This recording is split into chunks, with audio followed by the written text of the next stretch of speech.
All right, in this video, we are going to look at complex numbers, which sounds difficult, but they are also called, you can also think of them as imaginary numbers. That's sometimes what they're called.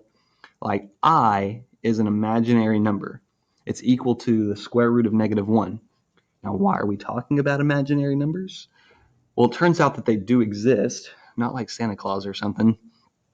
They do exist, and they actually have real-world applications and meaning, like electrical engineering, physics, quantum physics, really high stuff that we will not get to talk about. In this video, I want to explain, where these, how we get these four. These are like the baseline that you really need. And then we're also going to use them to simplify powers of I. Now, they describe rotation and stuff like that. Now, this first one, this is a given. You have to have this one to have the rest of the pieces. This allows us to take the square root of negative numbers. So like if you were to try to take the square root of a negative in here, -9 say, you'll get non-real answer. But this allows us to give a definition to it.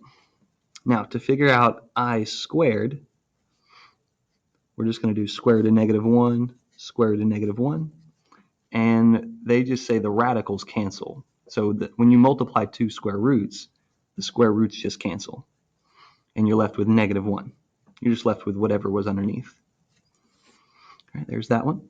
And then I to the third, so this one's easy. This is equal to I to the second times I.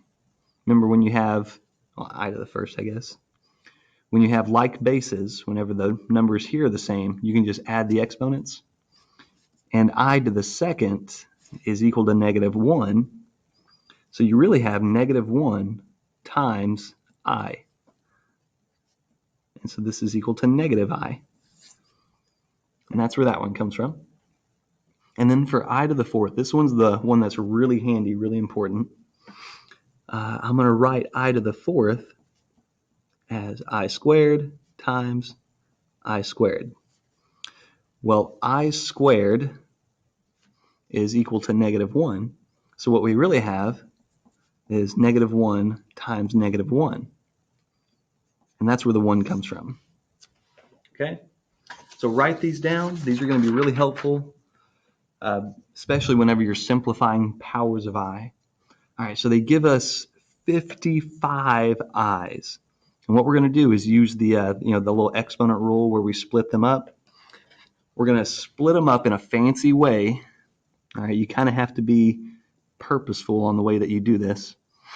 I'm going to split it up as I to the 52nd and I to the third. And you'll see why I did 52 here in a second. So the reason I did 52 is because 52 divides by 4 evenly.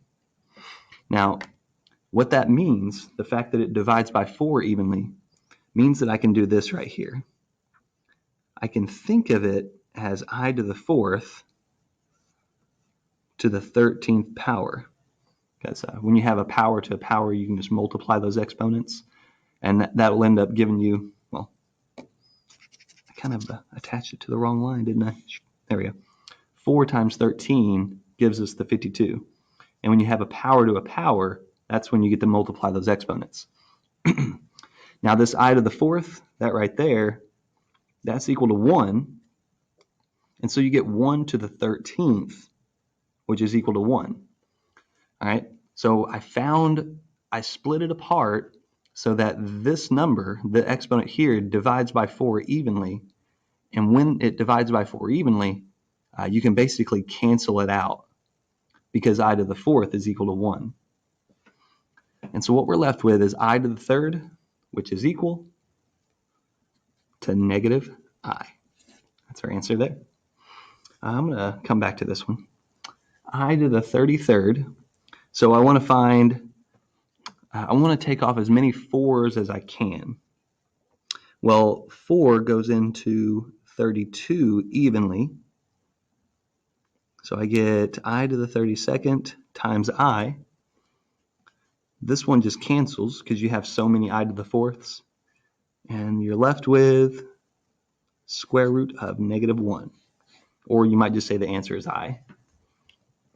Now this one, see this one, 76 actually divides evenly by 4. And so what you have is you have I to the fourth, I to the fourth, I to the fourth 19 times. So you really just wind up with a lot of ones. All right. So we want to find the closest multiple of 4 that comes before 118. All right, so 118 divided by 4 does not divide evenly. I know it's not an odd number, so let me try 116. There you go, 29. So it does divide evenly. So I'm going to rewrite this as I to the 116th power times I to the second. This one is just a bunch of ones. And I to the second, that's what that chart's for. I to the second is -1. And that'll do it.